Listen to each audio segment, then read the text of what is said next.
நமஸ்காரம். உங்கள் அன்பிற்கு அபிமானத்துக்கு வித்யாபுத்திரன் விஆர் ராஜா குளத்தூர்லேருந்து பேசுகிறேன். இன்றைக்கி இந்த பாலையனுடைய விளையாட்டை பற்றி ஒரு 2 வார்த்தை சொல்லணும்னு ஆசைப்பட்றேன். இந்த பாலா திரிபுர சுந்தரி நிரோத்பல மலரில் உட்காந்துட்டுருக்கா. நேற்று 100வது என்னுடைய வீடியோ பற்றி மோகன் குருஜியை பற்றி பேசியிருந்தேன். அவர் வேளச்சேரியில் ராம்நகர்ன்ற இடத்துல இருக்கார். நேற்று இந்த இந்த இந்த பர்டிகுலர் இன்விடேஷன் 2021 இந்த பாலாக்காக பண்ணார். 1008 குழந்தைகளை வச்சு பண்ணார் தருண் பிரகாஷ் கல்யாண மண்டபத்தில். அந்த இன்விடேஷன் ஐ வாஸ் சர்ச்சிங். நேற்று நவராத்திரி பூஜை முடிஞ்ச உடனே டக்குன்னு பார்த்தா டீபாய் மேலே இருக்குது. யார் வச்சா தெரில எனக்கு.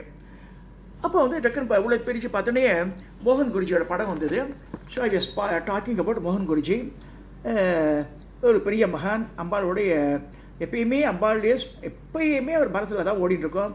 கையில் ஜபமாலை தான் வச்சுட்ருப்பார். ஸோ இதை பற்றி பேசுன்னா பேசிட்டேன். ராத்திரியெல்லாம் நான் நல்லா தூங்கினேன். காலையில் எழுந்து என் மருமானாத்துக்கு ஃபோன் பண்ணுறேன்.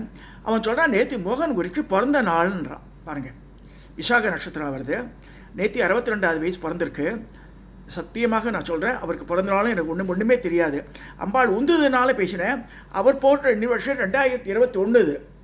ஸோ அது பாலா திரிபுர சுந்தரிக்காக போட்ட பூஜைக்கு உண்டான இன்விடேஷன். அது கிடச்சி என்னை பேச சொல்லி நான் பேசினேன். கரெக்டாக பார்த்தா இன்னைக்கு காத்தால தான் மெசேஜ் வருது எனக்கு. அவருடைய 62வது வயசு பிறந்த நாள்னு சொன்னேன். ரொம்ப சந்தோஷப்பட்டேன் நான். ஏன்னா அம்பாளுடைய பாலா லீலா வினோதினி அப்படின்னு ஒரு இது வார்த்தை வருது இதில் லலிதா சஹஸ்ரநாமத்தில். அம்பாளுடைய அவருடைய பராக்கிரத்தை என்ன சொல்கிறது பாருங்கள். என்னை வச்சு பேச வச்சுருக்காத அதை ஷேர் பண்ண விரும்புகிறேன். இதோட முடிச்சுக்கிறேன்.